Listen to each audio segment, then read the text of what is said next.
You ever have a moment that just stays with you? Like it doesn't scream. It doesn't demand anything. It just sits there, soft and still, but heavy, like it knows something you don't yet? That's what it was like. The air was still that morning. Thick, humming with something I couldn't name at the time. I was standing in the kitchen barefoot, the tile floor cold under my feet. It was early, maybe 8:30. The house was quiet in that peaceful kind of way, like the world hadn't woken up all the way yet. My mom had already left for work. I could still smell her perfume in the hallway. Light was pouring in through the kitchen window, golden, hazy. It made the dust in the air sparkle, like the whole room was holding its breath. And then he walked in. My stepfather. Not in a dramatic way. Just quietly. Like he always does. He was in sweatpants and a plain black t-shirt, hair still damp from the shower. He rubbed the back of his neck like he'd slept weird, and then smiled when he saw me at the counter, pouring coffee. It was just a smile. Simple. But it hung in the air too long. And the way he looked at me. Not like a daughter. Not like a stranger. More like a question that he didn't know how to ask. Or maybe one he didn't think he was allowed to ask. I told myself I was imagining it. I had to be. But then, he said good morning. Just those 2 words. But his voice was slower than usual. Warmer.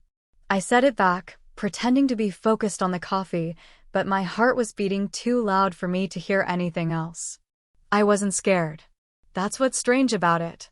I didn't feel unsafe. I felt seen. And maybe that was the most dangerous part. It wasn't about lust. Not then. It was energy. The kind that makes your skin feel tight. The kind that makes silence louder than words. I was 22. Home for winter break. The plan was to stay a few weeks before heading back to campus. They'd only been married a year and a half.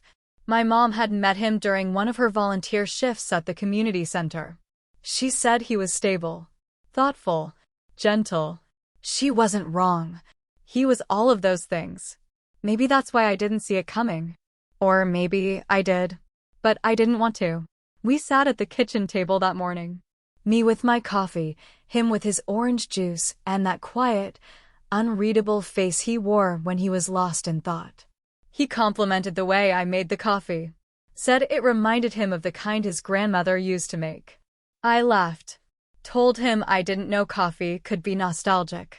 And he looked at me again. That same way. Like there was something he wanted to say, but he was afraid it would change everything if he did. I didn't know it then, but that moment right there, in that kitchen with the sun hitting the floor and the air just barely trembling with something unspoken, that was the moment that unraveled everything I thought I understood about loyalty and desire. I know how it sounds. I know what you might be thinking. But this isn't one of those stories with villains and victims. This is a story about closeness. About connection where you least expect it. About what happens when someone sees you not for who you're supposed to be, but for who you actually are.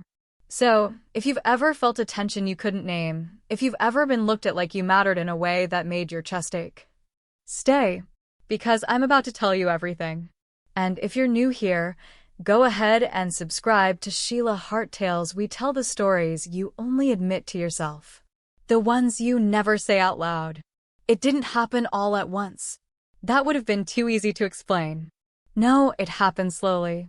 Like a fog rolling in. Gentle, quiet. But everywhere. After that morning in the kitchen, things just started to shift. Mom's work schedule had changed. She'd taken on a couple extra evening shifts at the hospital to cover someone out sick. So, most nights, it was just the 2 of us in the house. Quiet dinners. Dishes clinking softly. The hum of the fridge and the way his chair creaked when he leaned back. And at first, it felt normal. Familiar. But then, there was this one night, maybe a week later. I'd just finished washing up after dinner, and he came up beside me to dry a plate. His hand brushed mine when I passed it to him. Barely a second. But it was like a static charge moved between us. Not pain. Not shock. Just awareness. It stayed in my hand long after he moved away. I didn't say anything, just kept scrubbing at a glass that was already clean. And from the corner of my eye, I saw him smile just slightly. That's when I started noticing it more. The way he watched me when I folded laundry in the living room. I could feel his eyes on me, not in a hungry way, not crude, just present, focused. Like watching me smooth out a shirt or pair socks was calming to him. Or maybe something else. I don't know. And I started wondering if I was imagining it. But then, there was this one night I was brushing my hair on the couch, legs curled up under me, watching some rerun on TV. He walked by, paused, then walked back and leaned against the doorway. I could see him in the reflection of the darkened window. He said, "You have your mom's hair." I laughed a little. Told him she always hated how thick mine was. Said it made her late everywhere because I'd scream when she tried to dead-angle it. He chuckled, and for a second, it felt intimate. Not the memory, not the story, the way he listened. Like every word I said meant something. Then, without thinking, he walked over, took the brush from my hand, and said, "May I?" I remember freezing, heart thudding, not from fear, from something else. I nodded. And the next thing I knew, he was behind me on the couch, brushing my hair with slow, steady strokes. It was nothing. And it was everything. His fingers grazed the back of my neck when he moved a lock aside. His breath warm against my ear. And my whole body was awake in a way I didn't know how to understand. The brush moved slowly. Not because he was taking his time, but because I think he didn't want to stop. And neither did I. We didn't say a word. The TV was still on. Some laugh track playing in the background. But the moment was too full, too thick to interrupt. That night, I couldn't sleep. I kept feeling the ghost of the brush in my hair, the light pressure of his fingers, the steadiness of it. I told myself it was innocent, harmless. But deep down, I didn't want it to be. The next few days were strange. I'd be reading on the couch, and he'd come sit beside me, not close enough to touch, but close enough that I could feel his body heat. He smelled like cedar and soap and something slightly smoky, like the way fall feels. Sometimes I'd catch him looking at me, just looking, when I laughed at a text, when I reached for the remote, when I stretched my legs out on the carpet, and then he'd look away, but not fast enough. One afternoon, I was heading out to meet a friend, and he stopped me in the hallway. Said, "Wait, your necklace is crooked." He reached out both hands and adjusted it. His thumbs brushed the hollow of my throat. Light. Careful. Too careful. And then his fingers lingered. Just a second longer than they needed to. My breath caught. I saw him notice. But he didn't move away. Not right away. I left the house feeling like my skin wasn't mine anymore. Like it remembered him more than I did. And it wasn't just him anymore. It was me. I caught myself brushing a hand through my hair more often. Wearing that necklace on purpose. Leaning in a little closer when we passed each other in the kitchen. It was subtle. But it was real. Like one night, I was standing at the sink again, rinsing off a plate, and he came up behind me. Said something about the movie we'd watched the night before. I turned to laugh, and our faces were close. Too close. And we didn't move. Just stood there, our breath mingling, his hand resting on the counter beside mine. Not touching. Just there. Anchoring the space between us. And in that silence, I realized something I hadn't let myself say before. I wasn't confused about him. I was confused about me. Because I didn't want to pull away. I wanted to see what would happen if I didn't. I kept telling myself we hadn't crossed any lines. That we were just close. But the truth is, sometimes the distance between what is and what almost is feels even more intimate than the act itself. It's in the way you lean just a little too close when you pass him the salt. Or how your fingers graze his when you both reach for the same remote. Or the way he smiles at something you said 5 seconds too late, like he's still seeing you in his mind when you're already gone from the room. And those moments? They add up. They collect like drops in a glass. And at some point, The glass overflows. That night, I couldn't sleep again. I'd tried twice. Tossed the blanket off, then pulled it back on. My thoughts felt loud in the dark. Too many unfinished feelings looping around in my chest.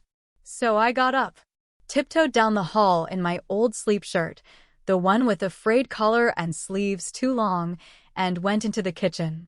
The house was still. There was something sacred about it, how quiet everything felt. Like the air was heavier but softer somehow. The kind of silence that makes you feel like you're not alone even when no one's there. I flicked on the little under-cabinet light, just enough to read without waking up the world. Pulled one of my old paperbacks from the counter and sat at the table with a mug of peppermint tea, just being. Maybe 10 minutes went by before I heard footsteps. Fair. Slow. Coming down the hall. I froze for a second. Then exhaled. It was him. He walked in without saying a word at first. Just took in the scene, me at the table, knees tucked under my oversized shirt, hair messy, hands around a mug like it was the only thing keeping me grounded. He smiled barely, then walked to the fridge, poured himself a glass of water, and leaned against the counter, looking at me the way he always did now. Not like a father. Not like a stranger. Like someone who'd seen something and was still trying to believe he really had. "You're quiet tonight," I said softly, not even sure why. He took a sip, then looked down for a moment. "There is something," he admitted, voice low. "But I don't think I should say it." I looked at him carefully. Something in his voice was different. Raw. "You can," I whispered. "If you want to." He let the silence stretch.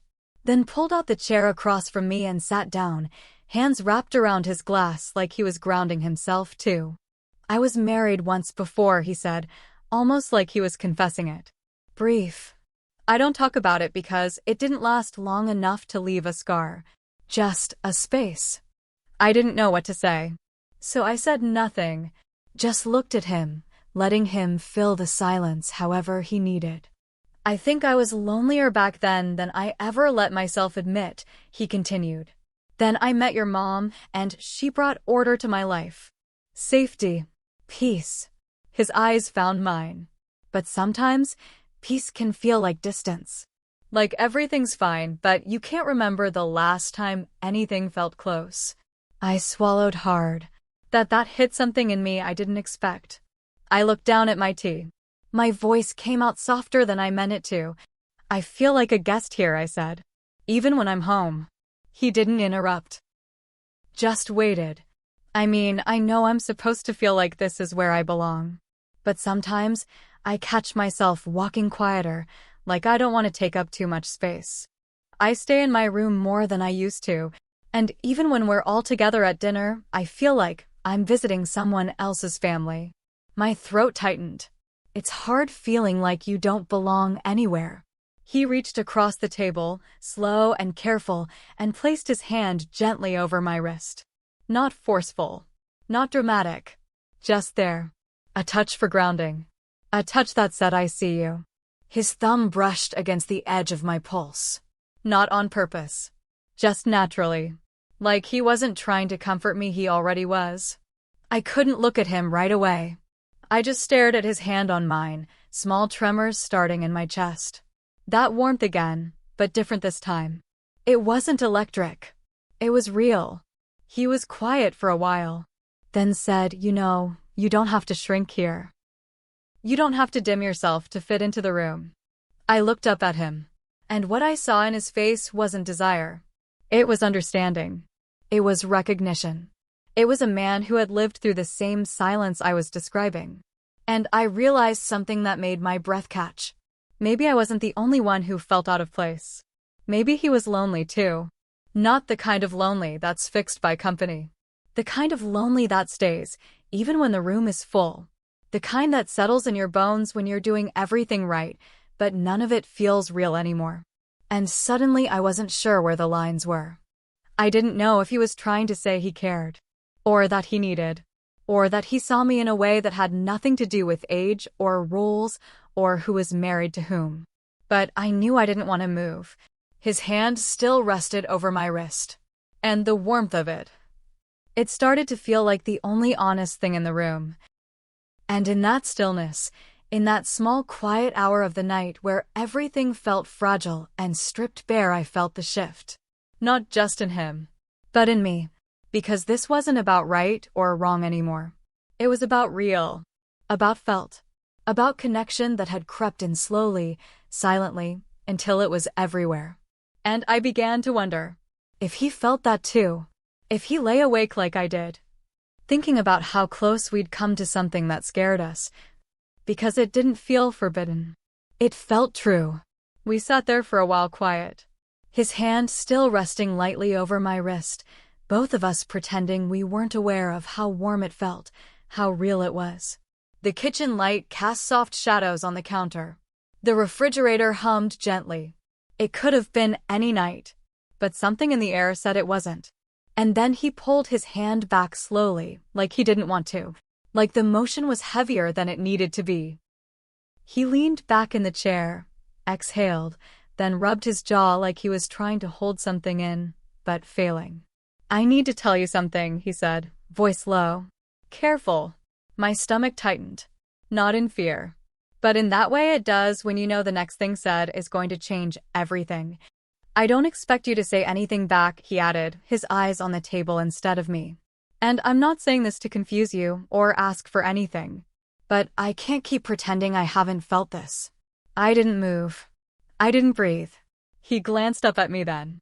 And in that one look, everything shifted. It wasn't lust. It wasn't hunger. It was something far more dangerous. It was truth. "I've developed feelings," he said, slowly. "For you." Just like that. No build-up. No apologies. Just the truth, set down gently between us like something sacred. And for a moment, the room didn't feel like a kitchen anymore. It felt like a confession box. It felt like a place where the truth finally stopped hiding.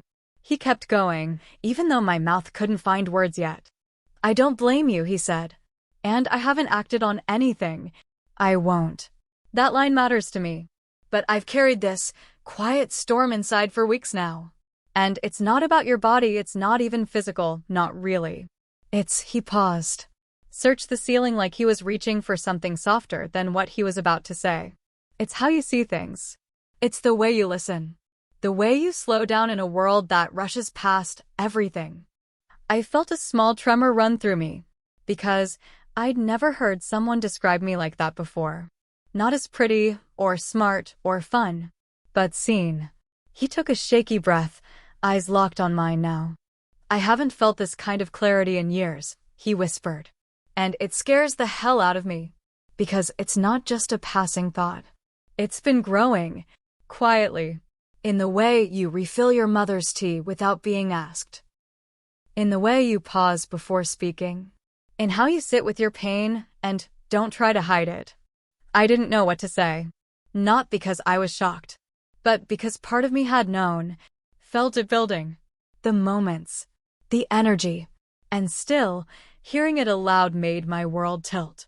Not in fear, not even in shame, just disorientation. Like I'd been floating in calm water and suddenly realized how deep it really was. He looked down again. "I won't cross a line. I never would.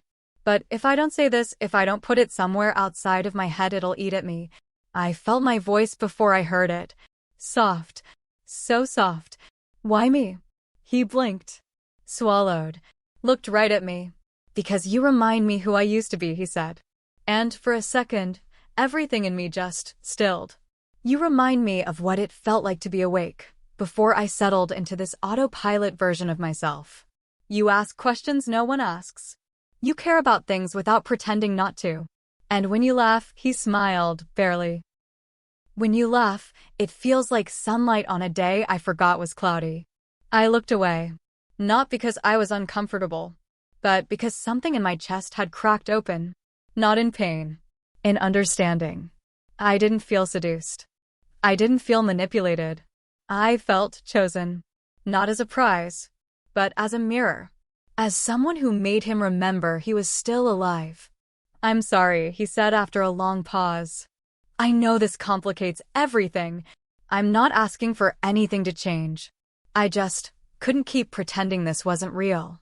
And for the first time in my life, I realized something about feelings. They don't ask permission. They don't knock politely. They arrive uninvited, unannounced, and rearrange the furniture in your soul. I didn't have the words to explain what I felt in that moment. Because I wasn't angry. I wasn't frightened. I wasn't even sure I was surprised. All I knew was that his truth had unlocked something in me. A part one hadn't looked at closely until that night. And now that it was awake, it wasn't going back to sleep. I didn't sleep that night. I couldn't. I laid there staring at the ceiling, the words he said repeating in my mind over and over again. Not just the words, but how he said them. The softness, the restraint, the raw truth behind them. I should have said no. I should have walked away from that conversation, drawn a line with something firm, something final. But part of me didn't want to. And that scared me more than anything. I kept thinking, what does this make me? So I got up, poured tea I didn't drink, sat at the kitchen table with my journal and stared at a blank page like it owed me clarity. Instead, all it gave me was a mirror. I wrote one line. I felt something too. Then I scratched it out. Because writing it made it too real. Made me too aware of the way I'd been feeling before he ever said a word. I thought back days, maybe weeks, to every glance that lasted too long.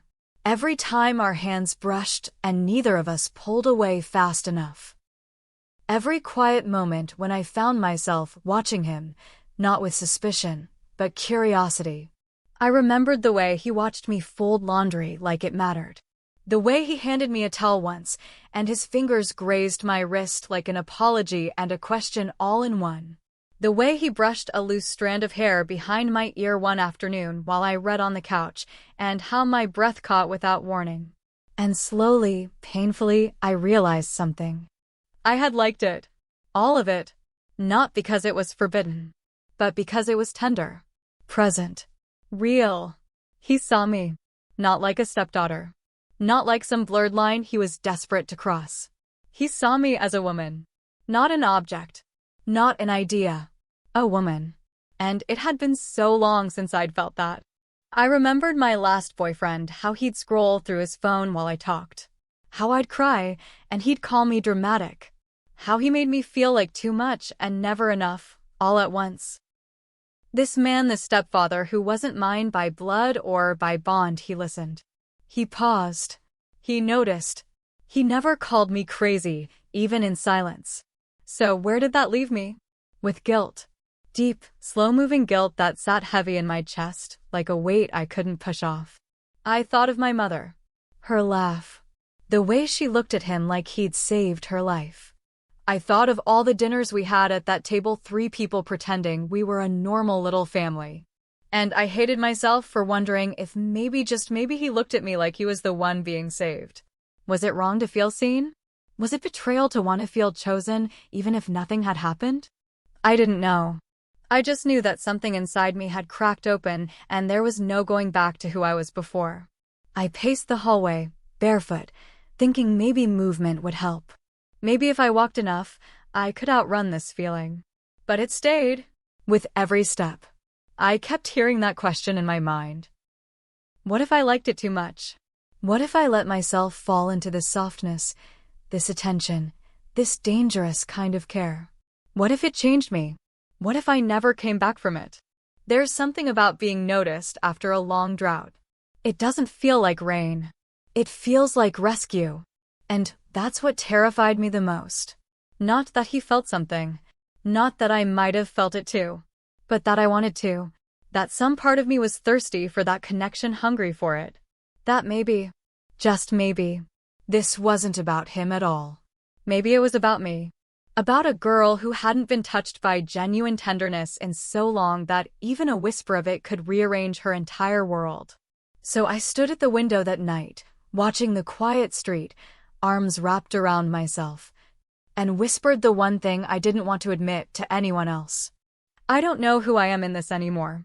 Because desire, when it isn't about lust, when it's about being seen, being understood, being felt, It doesn't just take off your clothes. It undresses your whole identity. And I was starting to realize mine didn't fit like it used to. I think there's a moment in every story like this, quiet, barely visible, when you stop being the one things happen to and start being the one who chooses. For me, it came on a Wednesday night. The house was still. My mother had taken a double shift. The air carried that same hum it always did when we were alone, like the walls knew we were walking a line no one had drawn, but both of us could feel. I found him in the kitchen again. Always the kitchen. He was leaning against the counter, sipping tea, staring at nothing in particular. He looked up when I walked in, and there it was again, that flicker in his eyes. That quiet question he never spoke, but never really buried either. This time, I didn't wait for him to speak. I crossed the room, not fast, not slow, just certain. I stopped in front of him, close enough to feel the warmth between us. Close enough to remind myself that I was no longer trying to escape this feeling, I was stepping toward it. He opened his mouth like he wanted to say something.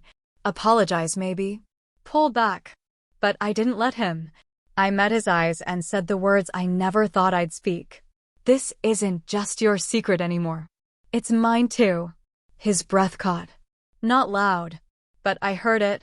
Felt it. That stillness stretched between us long, full of tension, but for the first time, it didn't scare me. Because I wasn't a girl lost in a storm anymore.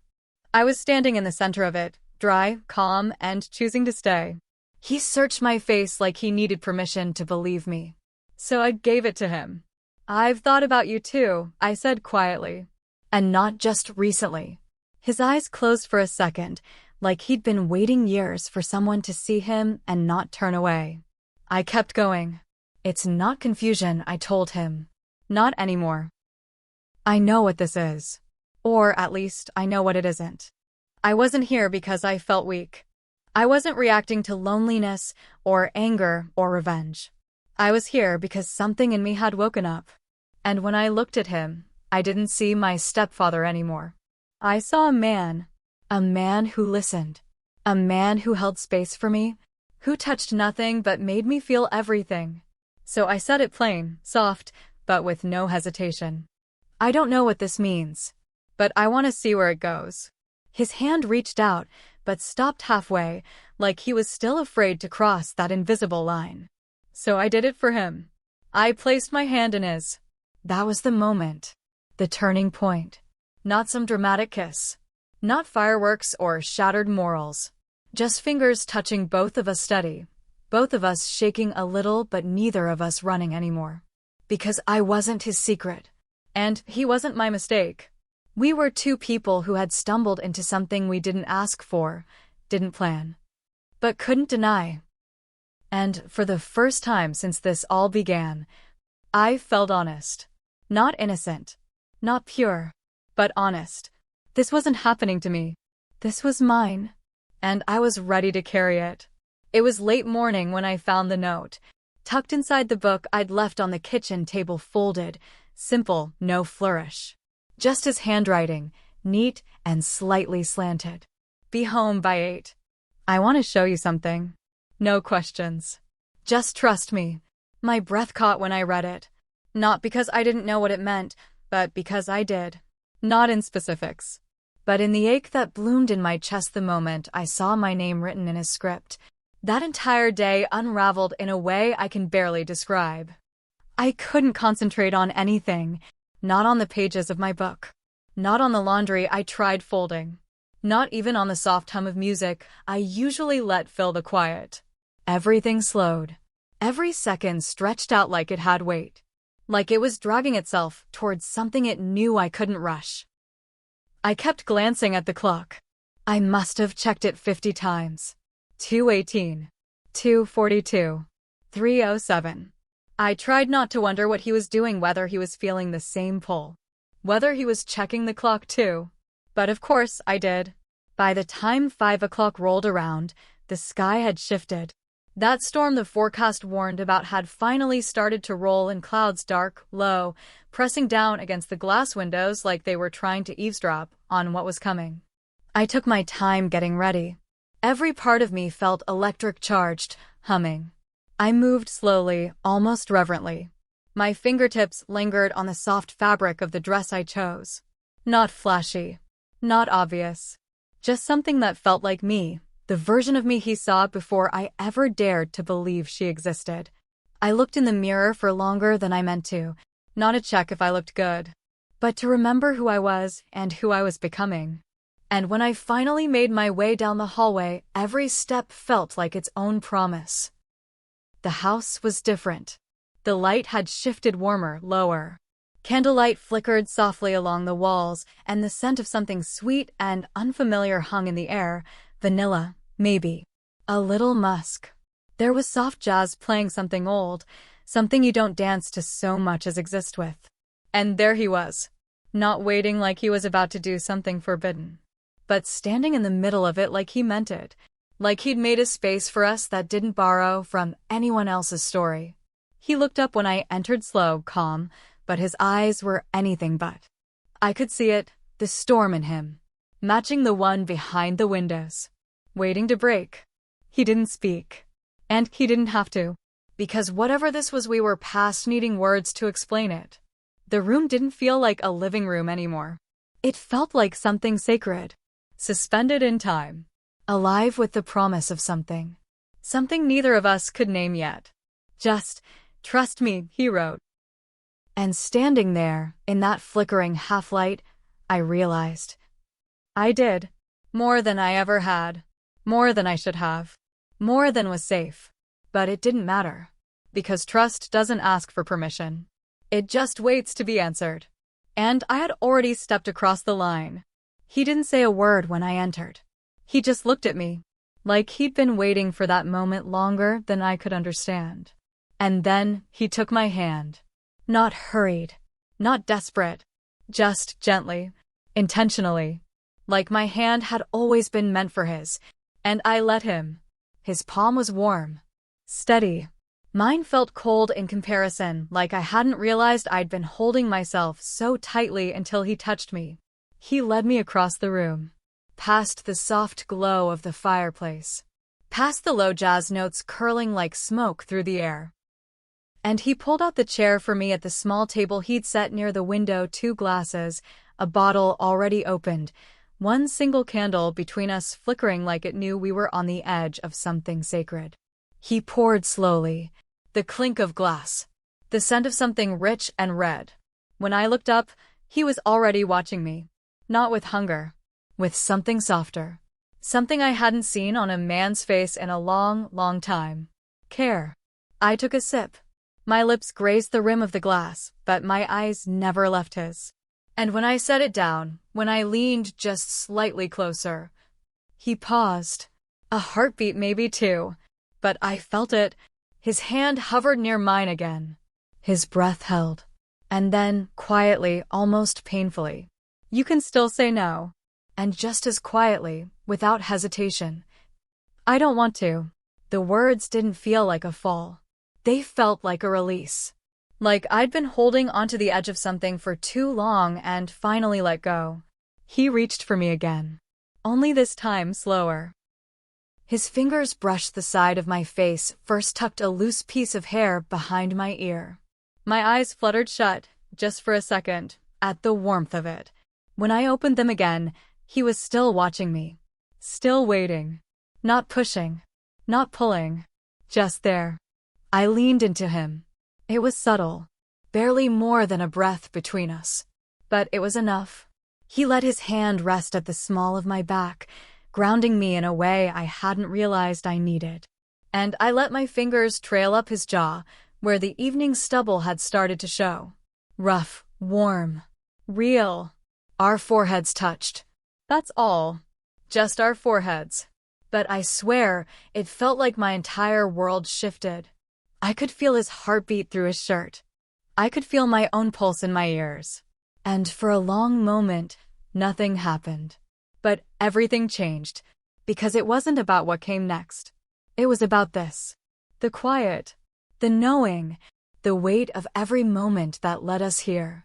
In the background, the storm had started. Rain against the windows. Soft thunder rolling low, like it knew better than to interrupt. My mind somewhere distant flashed back to the first time he touched me. Not inappropriately. Just touched. His fingers brushing mine over a dish. The shift in the air when our eyes met too long. Back then, I dismissed it. I had to. But now it made sense. Every held glance. Every quiet pause. Every moment that lingered just long enough to feel like something more. I remembered sitting on the couch, curled with a book, and feeling his eyes on me from across the room, not invasive, not demanding, just there. I remembered the night in the kitchen when his voice dropped low and vulnerable, talking about how lonely he'd been before meeting my mother and after. I remembered how I didn't look away, and how, deep down, I hadn't wanted to. Now here we were. No one else in the house. No expectations. No scripts. Just two people sitting in the soft hush of a moment neither of us could undo. I laid my hand over his fingers curled under mine. And in that space between the thunder outside and the silence inside, I felt something bloom. Not lust. Not danger. Not even guilt, not right then. Just recognition. This man who should have been untouchable. And me, who should have known better. But in this room, under this light, with this weight between us, we were just two people. Two souls who had found something they hadn't even been looking for. Something neither of us had the right to want. But wanted all the same. And so we stayed like that. Not rushing. Not moving. Just feeling. Letting the night stretch out around us like a blanket. Letting the rain sing its lullaby. And letting the truth of who we were and who we were becoming settle in our bones. There was no shame. No fear. Just this dizzying sense of being exactly where I belonged. It didn't make sense, not logically. But nothing about that night had anything to do with logic. It was breath and tension. Electricity and silence.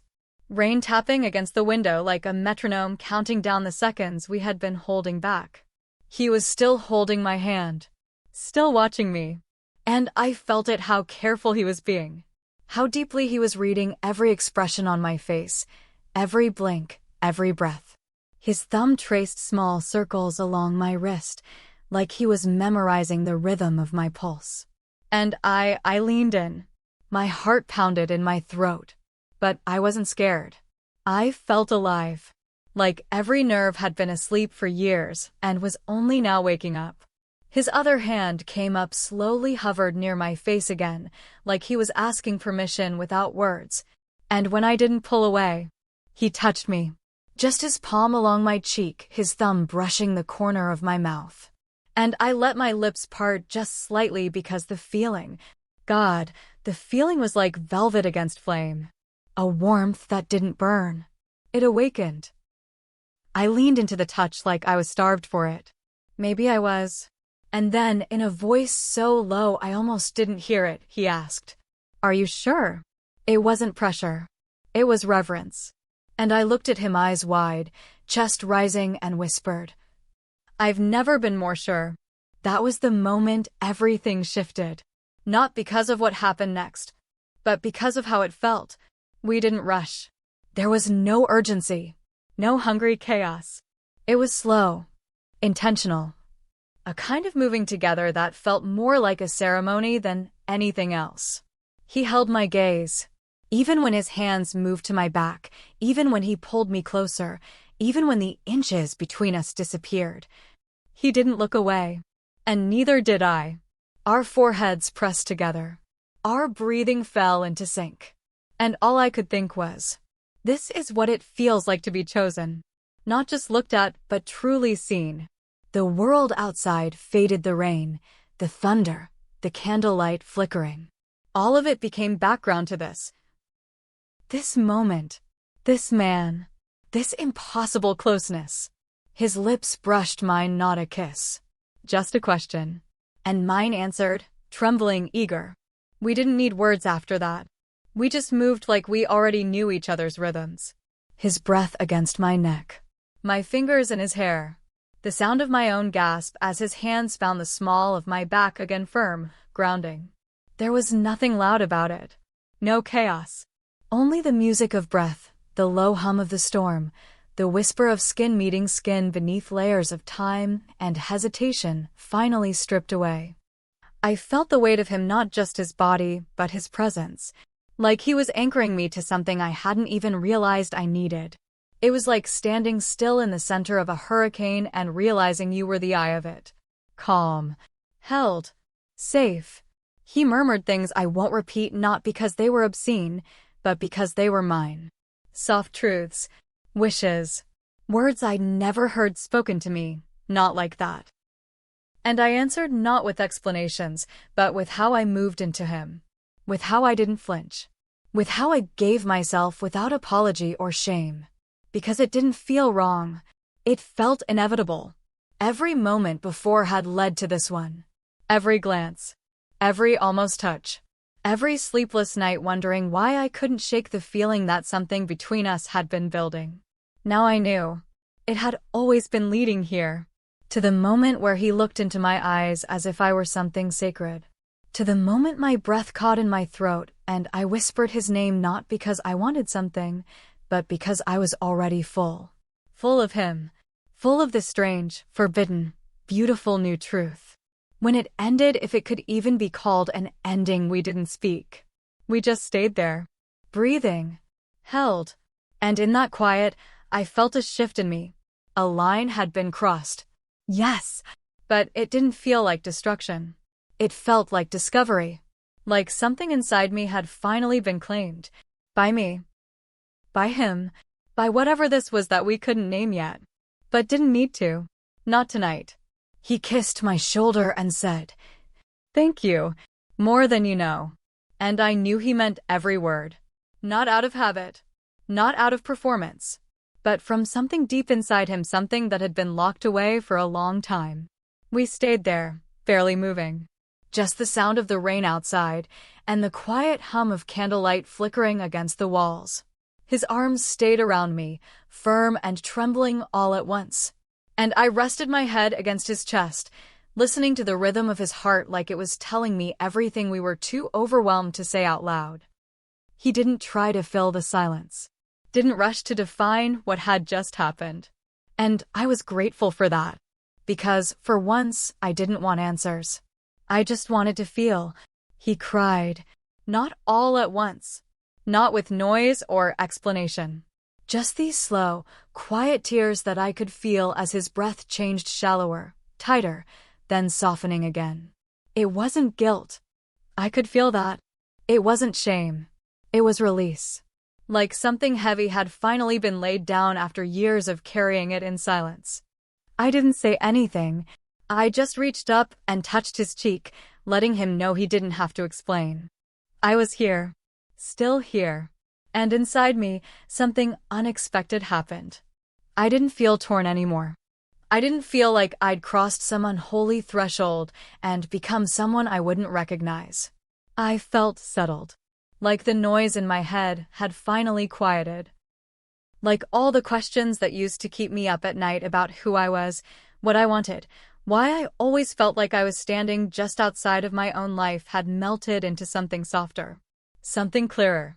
And it was strange, because if you'd told me a month ago that I'd be here, wrapped in the arms of the man who married my mother, I would have laughed. Or maybe recoiled. But that night? That quiet, impossible, rain-soaked night? I wasn't confused. I wasn't ashamed. I felt chosen. And not in a selfish, ego-driven way. In a way that felt like truth.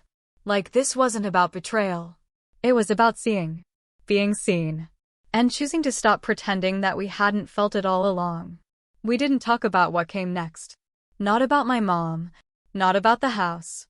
Not about who we would have to be in the daylight. None of it felt real yet. What was real was his thumb drawing slow circles on my hip, the rise and fall of his chest beneath my cheek.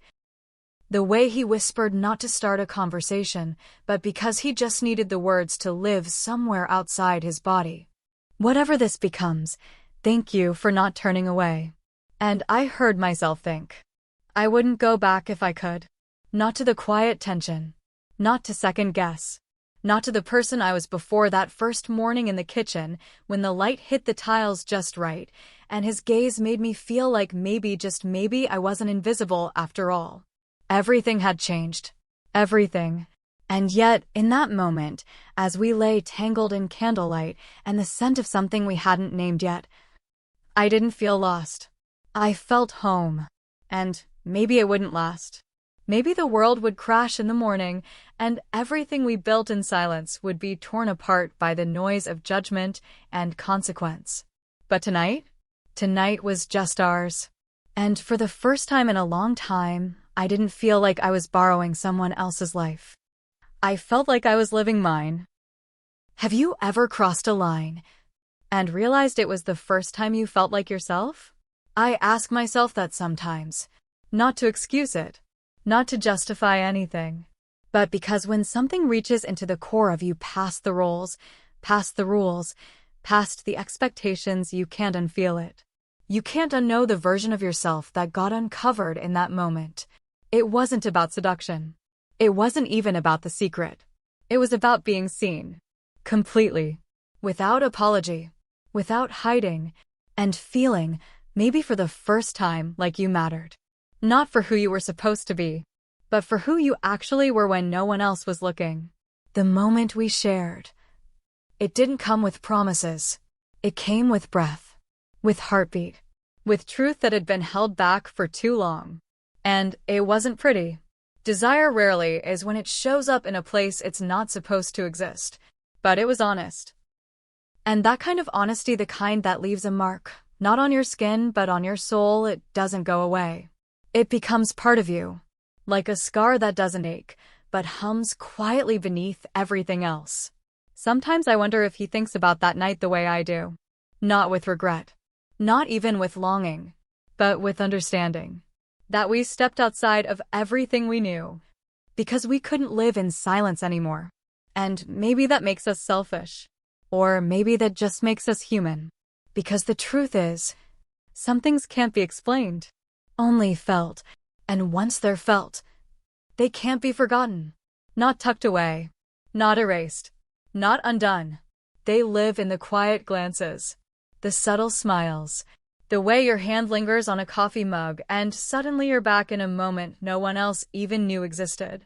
They live in the parts of us we don't share with anyone else. And maybe that's why we tell stories like this. To give voice to the feelings we've buried. To say out loud what we've only dared to whisper inside our heads. So, if you've ever been caught between what's right and what's real, tell me in the comments. Because you're not alone. And you're not broken. And if you want more stories like this one, subscribe to Sheila Hart Tales. I'll be here, telling the stories no one dares to speak.